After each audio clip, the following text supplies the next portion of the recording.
Garbage day!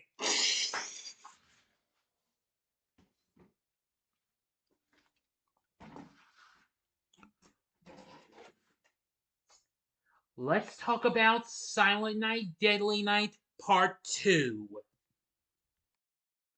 Big D's Entertainment Ratings and Reviews.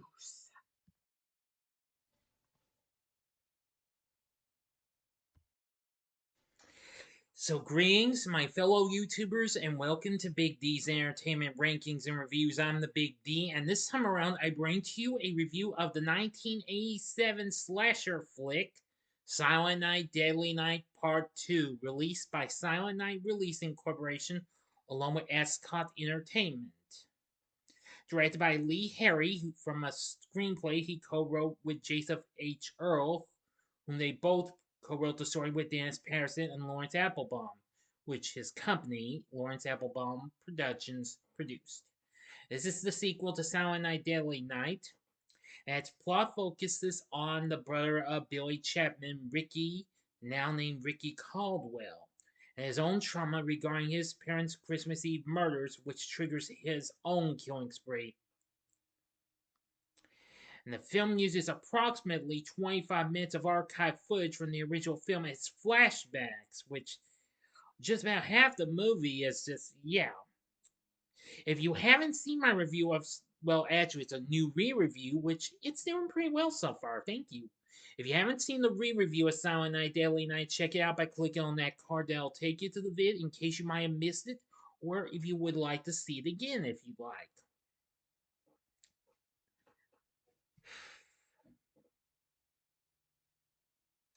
Alright, let's get into the story. On Christmas Eve, 4 years after the events of the first film, Ricky Chapman, now Ricky Caldwell, the now adult brother of serial killer Billy Chapman, is being held in a psychiatric hospital for a series of murders he himself committed. While being interviewed by the psychiatrist, Dr. Henry Bloom, Ricky tells the story of the murders his elder brother committed throughout a series of several flashbacks. Yep. So that took up just about a lot of the movie. After this, Ricky tells his own story, which where it gets a little bit better. After Billy's death, he was adopted by the Rosenbergs, a Jewish family, and given a good upbringing, but his trauma was never addressed.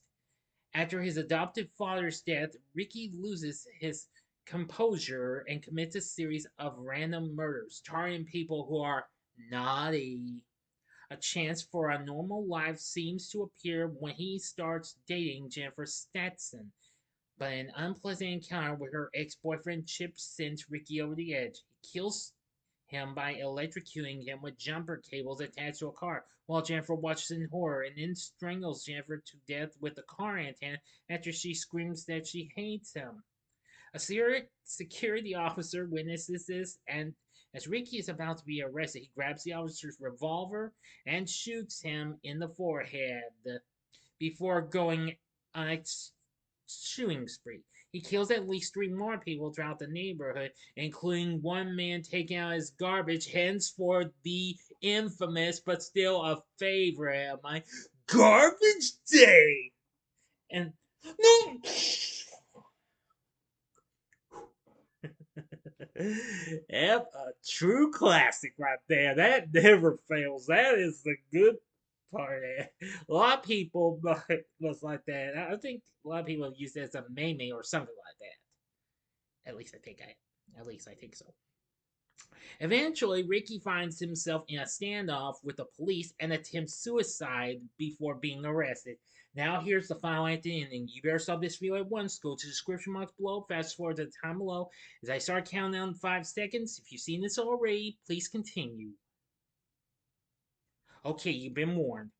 Upon finishing his recollection to Dr. Bloom, Ricky strangles him to death using audio tape and escapes from the mental hospital.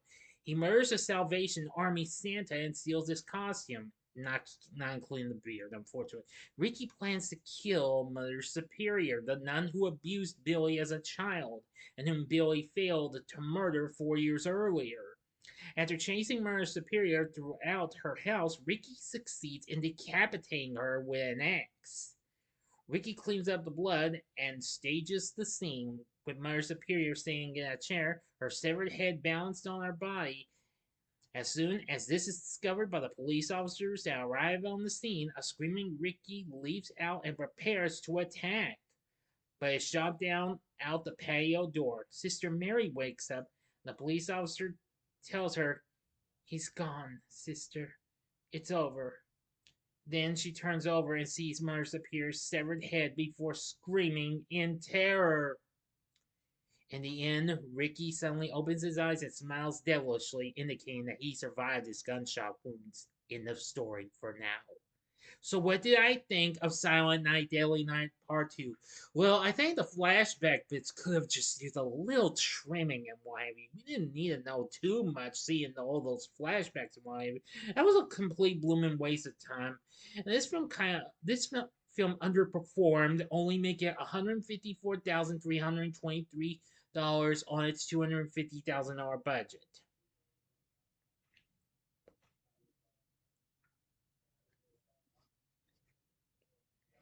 Anyway, like with its predecessor, I'm going to say it just kind of got banned in some parts. The UK, in the UK, it was submitted to the British Board of Film Classification, which had refused to issue a certificate to it, effectively rendering it banned. But it would be passed uncut when an 18th certificate on September 22nd of 2020, which the pandemic was occurring in ways.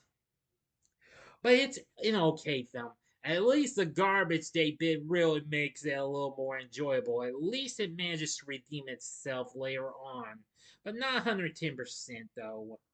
The film really got tons of hate. The film sits at a mere 22% on Rotten Tomatoes, where they have it. Slant Magazine's Eric Henderson wrote, whereas Robert Brian Wilson's Billy was a handsomely cut but hammy lead, Eric Freeman's Ricky is a muscle monster who takes overacting to eyebrow lifting new levels. M.L. Reagan of CBR, Comic Book Resources, also selected as the worst movie ever made. And an article in Paste asserted that in terms of filmmaking quality, it's hard to believe that in terms of pure, unadulterated crap, anything could ever surpass it. Additionally, Slash, Film, and Paste have all listed as the worst Christmas film ever made. Well, this film was actually released on April 10th, 1987. Now, despite it was a big disappointment, it did, however, get released on physical media. It was first released by International Video Entertainment,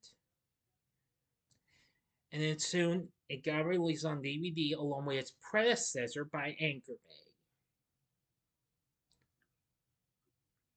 Shout Factory did release it on Blu-ray, a two-disc collector's edition. They include a new transfer of an archival theatrical print with flashback footage of the first movie being taken from the same 4K master released by Shout the previous year, and contains new special feature and what have you. It also contains special features from the DVD releases as well, and lots of others. It contained was also a limited edition collector set that is limited to 2,000 orders and contained the Blu-ray along with a big poster of the Blu-ray's artwork cover and an 8-inch action figure of Ricky. Boy, I bet if y'all were lucky to have gotten that, I bet that would have been pretty cool. But when everything's said about this film, again, as I said, the flashbacks could have just been cut out or just maybe trimmed down a little bit and what have you. For even with Ricky talking about it, it could have just used just a little trimming. But so it could have been just a little better. But once he breaks into a little bit of a rage before he's even sent to the mental institution, yeah, that's pretty fun. Now then, for the cast, we have Eric Freeman playing Ricky. And I gotta say, he's absolutely really, really good. James L. Newman played Dr. Bloom, and he's not too bad in ways. Now, unfortunately, Lily Chauvin was unable to return as Martha Pierce, so they got Jean Miller to play her. Now, but to my surprise, we have playing Jennifer is Elizabeth Kaitain, just before she even played Robin in Friday the 13th, Part 7, The New Blood, the following year. Yes. And she's been in lots of other films. One of them I'm afraid I'm not familiar with. I might look into them though. But anyway, yeah. Even if you had seen her and you hadn't seen New Blood yet, or if you have seen New Blood, well, I'd say you probably wouldn't even notice it's her because she's blonde in this movie. But enough said. Ken Weicher as Chip, yeah. Frank Novak as a loan shark, in which Ricky kills by shoving an umbrella into him and pops it open. Ouch. Yeah. But well, this isn't quite as well as the well received or as popular as its predecessor, but it does have some fun, silly moments and what have you.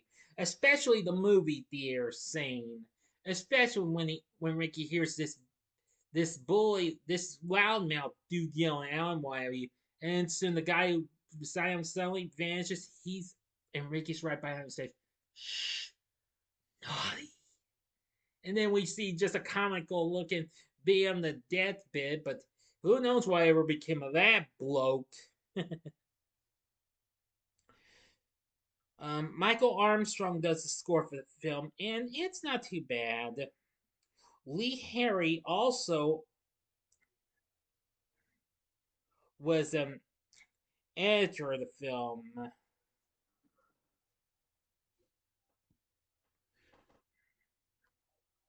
But anyway, soon after this, there would be a sequel to this 2 years later, which would continue focusing on Ricky in Silent Night, Deadly Night 3, Better Watch Out, which a review that will be coming up soon.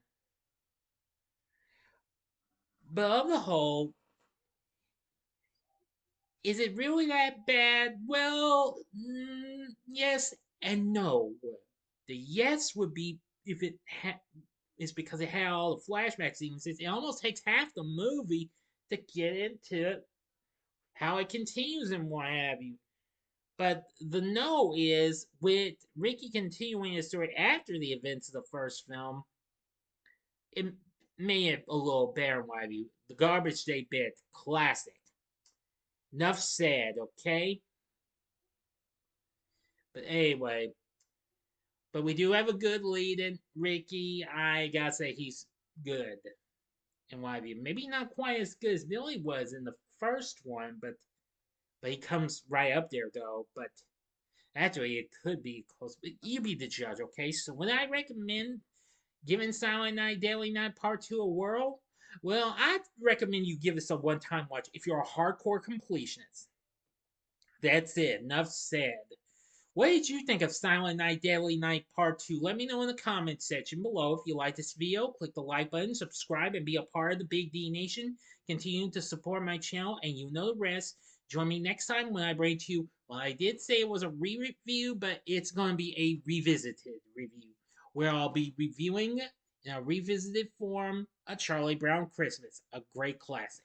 So if you like this, check out some of these other holiday slashers. Check out my review for one holiday slasher, and that's Santa's Sleigh with Bill Goldberg in the upper left hand corner. The upper right hand corner is actually another holiday themed slasher, but it takes place a month before Christmas in Thanksgiving in 2023. Or if you would like another holiday flick with a real monster in it, check out my review of Krampus in the bottom left hand corner from 2015. And the bottom right hand corner is the button you can click to subscribe if you like rankings and reviews on movies, TV, music, video games, etc. Then I'm your guide. Thanks for watching. Until next time, I'm the Big D saying see ya.